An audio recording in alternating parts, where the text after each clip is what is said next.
Hi Decoders, this week we're talking about emotions. Rage, despair, grief. Are we allowed to have these if we're awake? Do spiritually evolved people feel feelings? Hi, I'm Kiran Trace. Welcome to Humans Decoded, a story of hobbits, fairies, elves, dwarfs, gnomes, and humans. If you get lost at any point, there is a deep dive on all the different avatars in episode 1. It includes notes. Thank you for joining us in a fun little chat about the vast potential of our human makeup.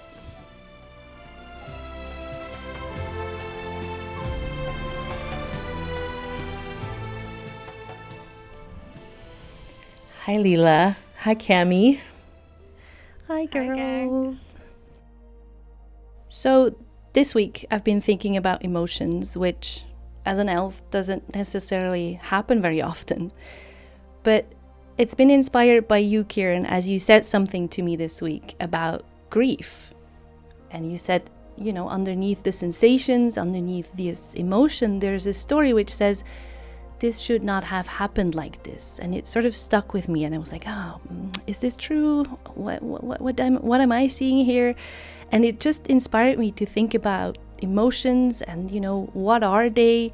Can they be a movement of clarity? Like, how do we deal with them? Because clearly they are part of our reality. They're part of what we're experiencing in this life, even after awakening, and yes, even as elves. I think emotions can be like my crack. I am guilty of falling for them often, daily, moment by moment. I won't have the same reaction to thoughts. So if there's a thought rattling around, I'm like, I see you. Like, I see you're just fear in disguise. I know your game and I'm not gonna buy it. But if I feel a tendril of like freeze or terror or charge or anything that's sort of less tangible and more feely, I'm like, yeah, this is real. This feeling is clearly proof that something's happening, so I better get busy trying to change it. And it's kind of saying like, this moment is no bueno, better throw it out the window and find something better, like quick. And then all this urgency piles up and I'm like just in it. And it can feel a bit like Tinkerbell, the fairy from Disney, where if a gust of wind or emotion comes by, she'll kind of like whirl away with the bluster.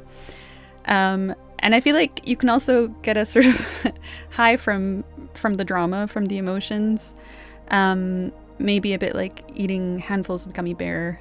There's like a sugar high. So yes, guilty as charged to being very captivated. I don't know if it's to do with the fairy, but also probably a ton of conditioning. But yeah, I'm really down for revisiting this movement with more awareness. So I'm in this seat probably with a lot of you decoders, like, yeah, let's unpack this a little bit. Because it's not that much fun indulging in the emotions, and maybe there's better options than just feeling all your feels. So, emotions craft a lot of our perceived reality, just as you're saying, Cam. So I feel like I want to kind of just like wade in a little bit and put some like theory and some point of view in there. Just let's shape the focus a little bit, which is to say, we talk a lot on the podcast about pain body, and that's that lovely term originating from Eckhart Tolle. I'm not sure if Eckhart did originate that. He may have got it from someone, I don't know. But it speaks about a distortion of reality created by our wounding. In our podcast, we talk about our stuff, our baggage, our pain bodies. And more specifically, the pain body, our stuff, our baggage, our stories, habits that aren't really helping us to thrive, is compiled of 3 distinct parts, you could say. One is what you were saying, Cam, like this mental storyline. It doesn't always hook you so much. But the second is this emotional storyline. And just as, Leela was saying, this comment I'd made where grief had this storyline woven into it, and grief's storyline is like, this should not have happened, or should not have happened like this. You know, my father shouldn't have died, or he shouldn't have died today, or, you know. And so the emotional storyline, it kind of ends up like a gaseous layer. It fills the air with a vibe. It fills your internal space with this energy, and that can spill into the room with this vibration. So I call it like the gaseous layer. So that grief is sort of a gaseous permeation. And then pain body has a third structure, which is the physiological or physical place. It's where the core wound actually lives in the body. Maybe that's in the fascia layers, which is, you know, most obviously where they are. But sometimes they're in cartilage, and gosh, they can be in your bones. They can be woven around different organs, anywhere really, in any of your cell structures. And when it unravels from that layer, it comes out as a stored memory. And the memory is really very complete. It has all these details like smell and textures from that whole environment that you on your own, if you're recalling, you know, mornings at your grandma's house, it doesn't have that level of detail that these stored little packages that are stored in your body have. So the pain body has got that mental story loop, and then it's got this emotional gaseousness, you know, this vibe, and then this like actual physical component that pops out like a little memory drive. So when we get triggered, which means that something in our lives bangs against any of these layers, and it can hit just the mental layer, it can hit the gaseous layer, it can hit the physical area where that stored memory is, but all three layers will start vibrating through the system when that happens. That's such an awesome breakdown of pain body. It might be one of my favorite that you've done, by the way. So when we talk in this podcast about the world, we talk about the external world, our world, this beautiful earth, our homes, our jobs, our children, our family, all the stuff that represents, you know, the external. We talk about it in the podcast as actually being a mirror image. We point to that as like all of these forms are created from energy, this one infinite field of energy, we say. So all the material form of our life has this unique energetic frequency, which is to say that it's all made from this one infinite field, the same source of energy. So what we perceive as external material forms cannot actually be separate from our internal energy field or our internal perceptions. That's the thing about one infinite source or one infinite field of energy. It can't actually separate. You can't really draw a line and go, this is external energy and this is internal energy. So externally, we are witnessing these mirror images of our internal energy. And at some perspective, maybe you could say you can only perceive the external material forms from whatever we are available internally to see. So let me use a practical example here. Let's say you're a parent and your child quits a sport that they had begged and pleaded to sign up for. And they quit in the second practice, the second day that they're there. And maybe that movement of your child quitting is a trigger. And it triggers then this mental, emotional, and physical connection, the pain of being a parent. And there might be this belief, a story, like, we're not quitters in this family. We never give up. And that might be the mental loop. And then the physical or the emotional gaseous layer might be this frustration, could be full on rage, could be like disappointment. These are all these like gaseous flavors, it could be grief. And there can be these little packets of memory, of stored body memory of maybe your parents, being infuriated because you quit, or the devastation of your father quitting something and it ruined your life according to this memory, I don't know. But it's easy to say, like, once that gets hit in that movement, it's really hard to separate the action of your child from your internal vibration of pain body. So, like, what will people think of you? What will the coach and the kids, what will the other kids' parents think of you? You must be a terrible parent because your child quit on the second day. Your child has no resilience. Your child's a quitter. So these are stories, these are beliefs that come from your internal movement. And it makes it so difficult to see what's happening for the child as a separate movement from your internal world, or like your filters.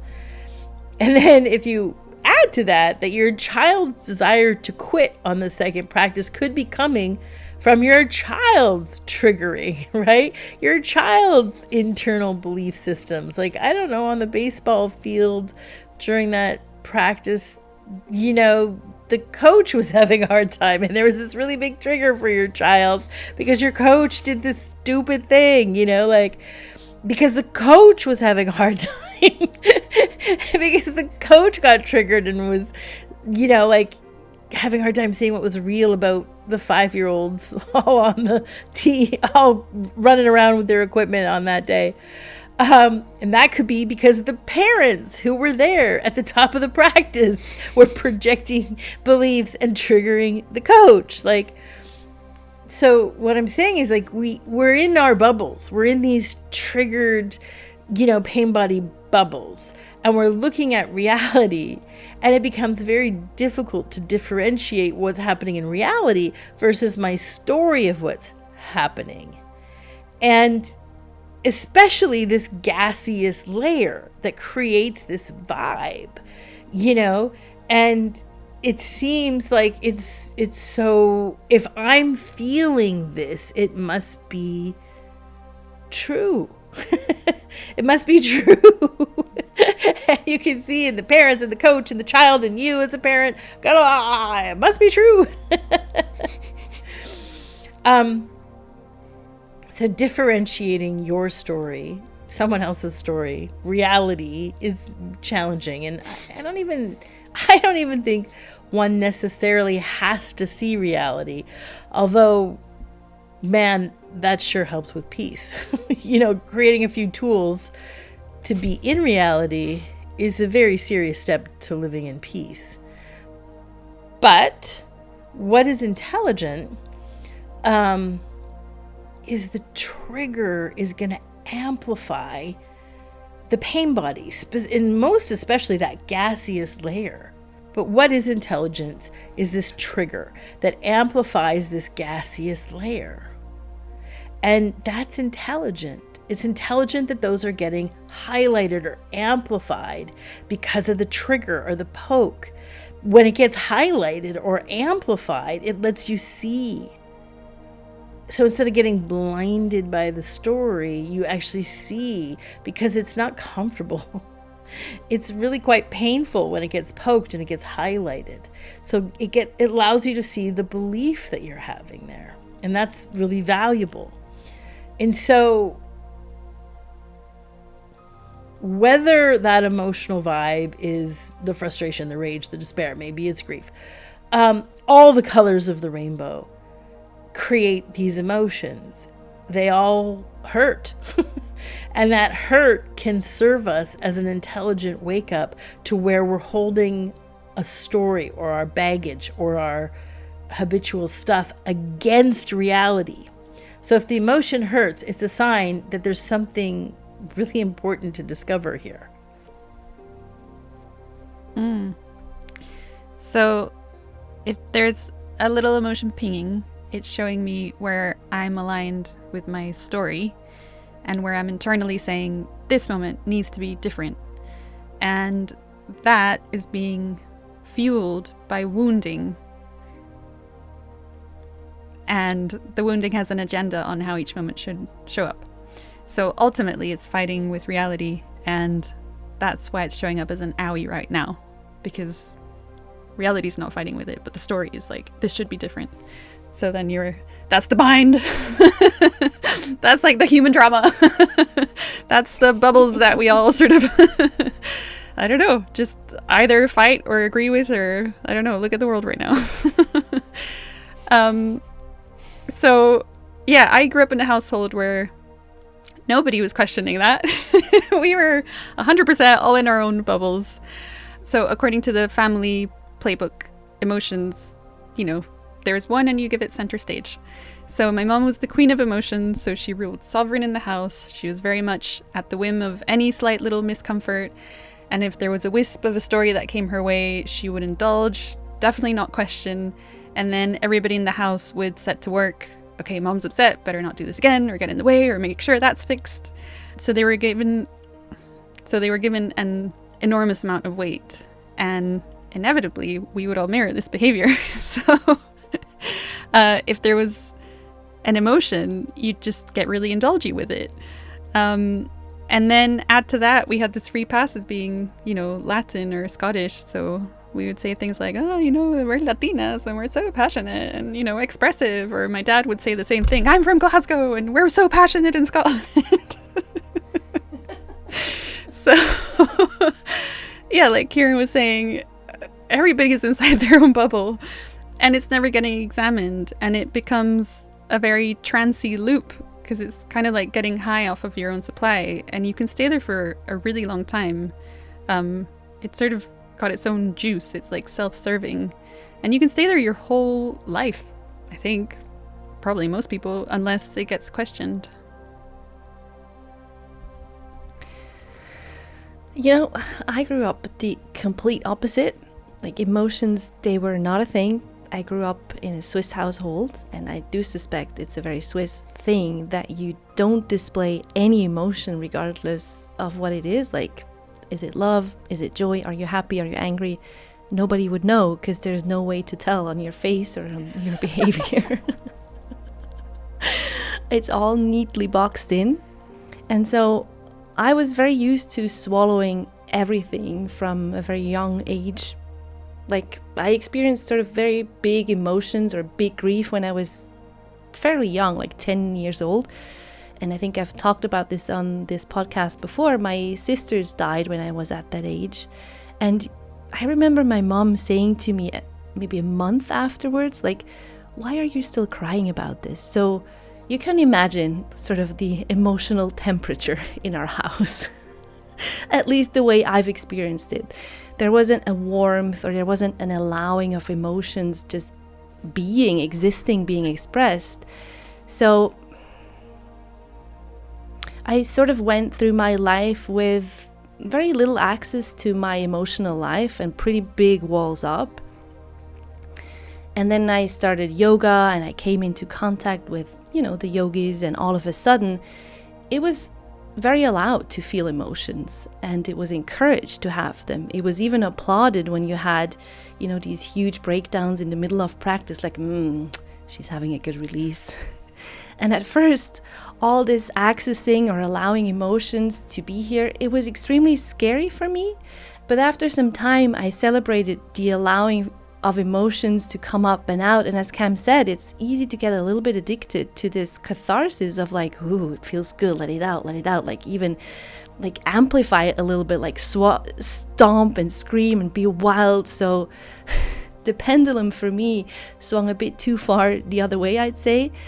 And then I had to learn to let it sort of find what might be its middle place or its true place, which to me felt like, okay, so just because there is this sort of how you can get, as Cam said before, to release the lid off of my emotions, you know, and letting it all out and feeling it, it doesn't mean that there's necessarily something true about them.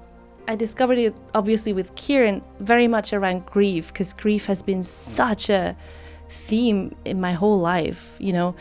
And we met when I was wading in this huge unsurmountable amount of grief after my ex-partner killed himself. You know, I was just consumed by it. There was nothing else but that grief. There was nothing else but that heartbreak. I couldn't see anything else. And this grief then around the suicide of my ex-partner was so sticky, and I was just in these waves of story. This is unfair. This should not have happened. Why has it happened to me? My life is over. This is the biggest tragedy anybody could ever experience. And now I really am just too broken to continue. Ooh. I need a breath. Ooh.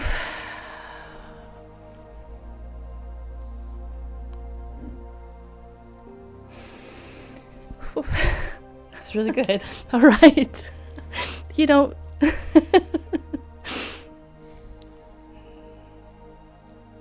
and even just sharing all this with you all here now, it makes me emotional. It makes me sort of not go back and feel all of it, but it touches me, like sharing about my childhood, sharing about the death of my ex-partner. So yeah, I'm here to say it was fucking hard to sort through all these storylines, to slowly but surely, you know, start to see that, yes, these are pain body voices. These are voices of my baggage. They're not voices of clarity or awareness. And it wasn't easy, but, you know, through working with you, Kiran, and taking our beautiful classes, lots of awareness, lots of silence, year after year, it started to clear. And then I got to, or get to, experience grief in a completely different way. Just recently, at the beginning of last year, my dad died. And, you know, he wasn't super old. He was like 70 something.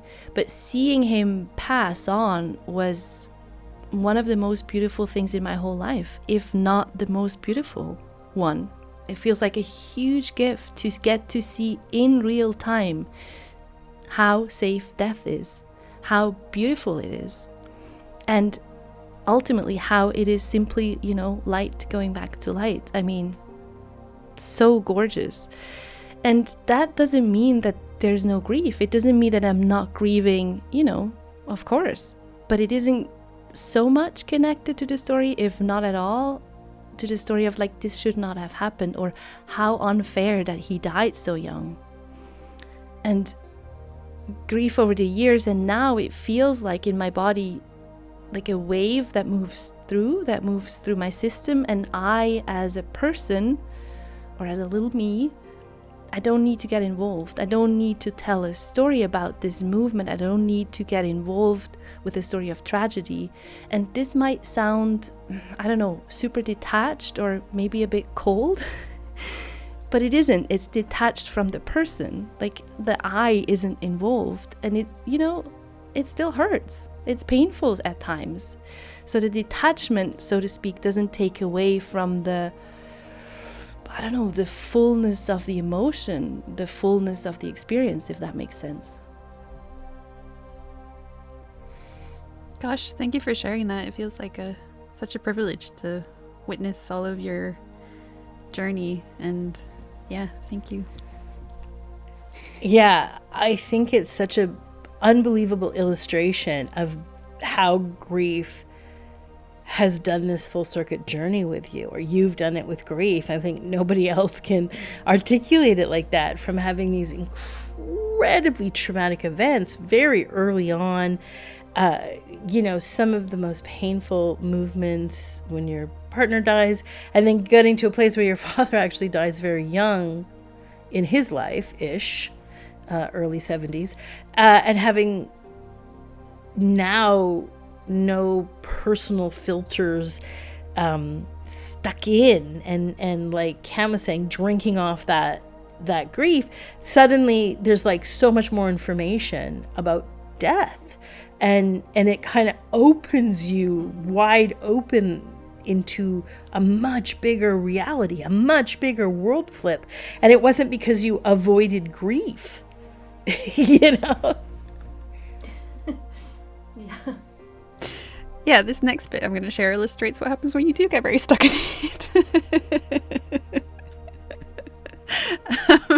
I remember one of the first classes I took with Kiran, and, you know, she was talking about these emotional packets that kind of get stored in the body when there's a wound. And it was the first time one of them released for me, and all this information came out, like, oh, this is the incident that's related to that pain I felt in my life, and like all these memories and like all these puzzle pieces together. And what I also took from the assignment was like, this is carte blanche to just like feel all of the feelings.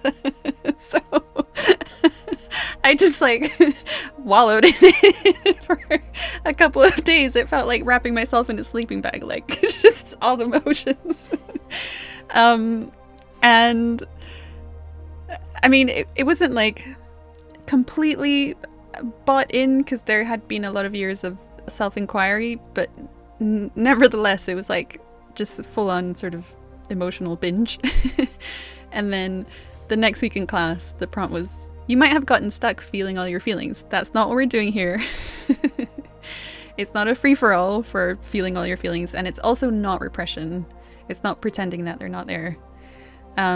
And that was the first time maybe that I was like, oh, okay, because I think also being in a non-dual community, I didn't know what to do with emotions, so it just felt like, oh, this is all from the mind, so like it's terrible, like just go to God, you know, and there wasn't really an in-between.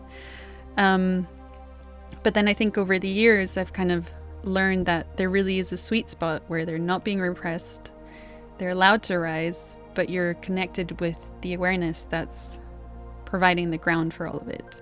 And then when they're being met by awareness, the quality of it feels completely different. It's very impersonal, it's very tender. It usually makes you laugh, or there's like a lightness to it, and then there isn't such a need to like grip in and hold on. But I'll still often miss the sweet spot. Just, whoops, I'm off again. And I think I just love what both of you are saying so much. And I just feel so grateful. It's like, God, no one can express this so clearly. Like, you guys are so amazing. And so we're not saying that, therefore, you know, the job is to sit in neutral awareness and we just meet awareness. Remember, they're impersonal to us and they're unnecessary. Because, you know, it conjures up this image of that sort of unflappable guru sitting on the meditation cushion, you know, who's always holding equilibrium no matter what goes on, you know. And that's just it's just a comic strip image that's not real. And I think there's such an intelligence of the emotional journey and the full arc of it. They take us on a journey to unravel and unpack and explore, like an archaeological dig. Where are we holding out against reality, so to speak? Because it's going to hurt. And that's a direct journey. It's not one that you get to harness by just sitting on a meditation cushion and reading a bunch of books. You know, it's not where you just get to like remove yourself and watch emotions from a distance. It's only harnessed by you directly losing your shit in the parking lot at the mall when someone clearly stole your spot. And in that, there's a beautiful recognition that both there's clearly some wounding and there's clearly a boundary that's been crossed. You know, my own personal journey digging through everything is that rage has been the most intelligent teacher. teaching me, leading. And so these are personal journeys for us, that these big, beautiful, hugely painful emotions are teachers. And we don't approach our practice or our inquiry, this journey to authenticity we talk about on the podcast, by neutralizing our experiences. Like, any emotion can be such an incredible teacher. You know, we've talked about grief, rage, so despair, depression. Depression can be such an incredible teacher if you're willing to take that journey. I'm really glad I've had just incredible mentors to walk this walk with, because it's not easy to walk the line between, you know, repressing or feeling all your feelings. Yeah, because the trap of, you know, this gaseous layer gets released and then you're feeling all your feelings, and, you know, there's tons of intelligence and you can bring awareness in, but it's still like a bit of a skill. And they can kind of keep you locked in a single track. But I think when you're not captivated by them, there's just more of an aliveness and an availability of the moment. And so then there's a richer experience beyond just feeling all your feelings. And if you're not captivated by it, it means that one of these, you know, undesirables shows up. Like, I don't know, anger in the supermarket. It's witness from a much more open-handed, curious state, like, oh, look, I'm being a bitch right now. Or, wow, there's despair here, and there's still all of this room to hold that hot mess and tenderness. It's not a sign that something needs to be different. It's just showing you where that owie has had an absence of support. And I was just here with Leela the other day, and I was like so triggered and so just completely certain this is a fucking problem and I need to fix it now in this loop. And then Leela was like, what if this trigger was just like a cat that you get to hold on your lap? And that just completely sort of broke the trance and the loop. And then it was just like, oh, it's actually just delicious to be here as a support for whatever's arising. You know, if all you know is repression, then it's going to feel very alive and amazing to feel all your feelings. And, you know, wow, for sure, there's a bit of freedom there. But there is a much bigger freedom and a much bigger intelligence available than that. I like to say, if all you're doing is feeling all your feelings, you will win catharsis. And you'll win a pause on this deep habit of repression. But wow, that's a slow boat to China. Like that is a small win.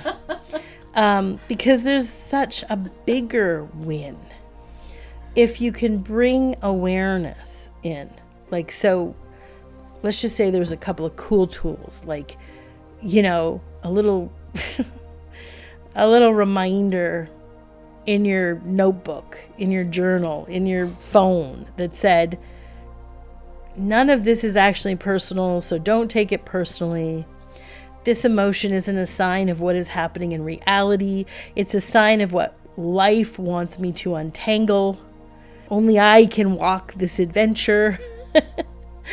Even just like those, those reminders, little notes can open up a whole field of transformation, a freedom that is so much bigger than catharsis. It's the freedom that comes with an up level of clarity and then guides this whole world flip, which Leela had beautifully illustrated in her journey through grief. You know, and I would say I've definitely had journeys through rage where on the other side,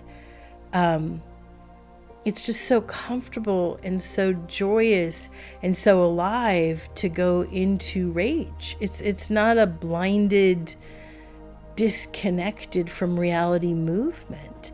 And often there's like, a real fluency that life can paint with any color here.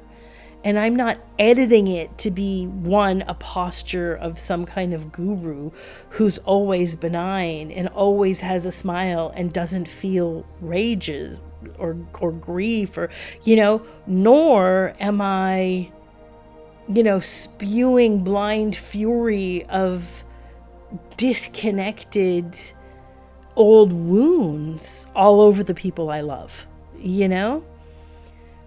But if someone cuts me off in traffic, there's this connection of like, it happens instantaneously of like a car is like a gun, like you can kill somebody. And the unconsciousness of that person to wield this weapon at me so directly, right? Like it seems very personal, but there's this big smile behind it all.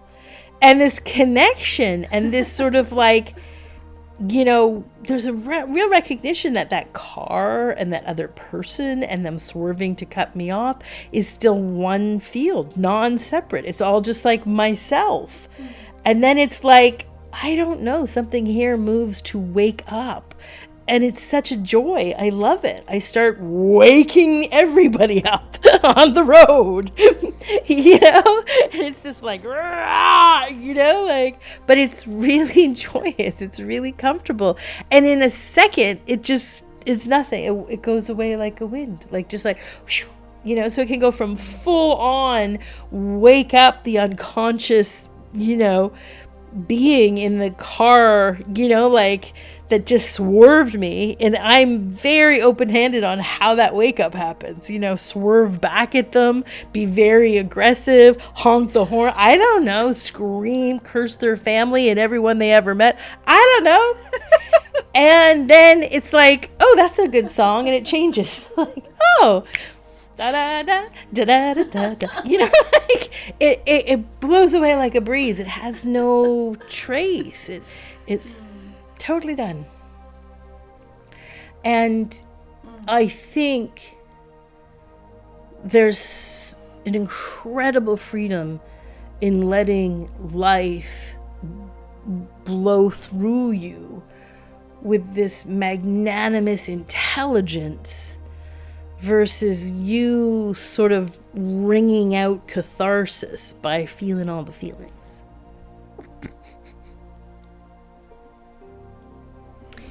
Yeah, or me being in there editing the moment, editing how life is blowing through me. And I, like, as you're talking, I totally recognize myself being in there editing, like the way my pain bodies are wired. I tend to want to skip that. I tend to want to edit. I tend to want to be in the world flip, get to that without having to feel anything. Or like at least let it be felt orderly. Like it's probably a way of not good enough wanting to know that she's good enough, or not capable knowing she's capable, whatever, one of them. So, and even honestly, let's be honest here, even the way like I suggested the theme, right, even the way I wanted to go about the theme, talk about emotions, was like, I want to talk about it, but let's not let it be too personal. I don't actually want to feel anything. Let's go about it in a very like meta abstract way. Yeah. Thankfully, I'm in the company of people who are like, nah, nobody wants to hear that. So you can imagine, for me, it's so valuable to hear again and again and again, like, no, awakening or being awake, or even, doing self-awareness, being authentic, it doesn't mean that life doesn't also include emotions or include mess or include anger. At times, as Kiran said, like the goal isn't this beige life where it's always serene and you always feel well and balanced and awesome. That's such a thing to keep learning and to keep seeing, like, no, it's safe to be this angry. It's safe to be this heartbroken. It's safe to be this terrified even. It's all safe, and it's my own adventure to walk. Thanks for joining us, Decoders. We will be here next week with some other fabulous topic to unpack with you all. If this episode touched you in any way or resonated for you, please leave us a review. We would be so, so grateful. And we appreciate you, and always feel free to join us in conversation. Later. Thank you for listening. See ya. Thank you for listening. We obviously love hearing what you think. Your feedback helps us make a better show for you to listen to. So feel free to comment, and you can do it at Facebook, which is the Humans Decoded podcast. And if you're not on social, you can always email any questions to us at outreach@kirantrace.com. And thanks for listening. We love you.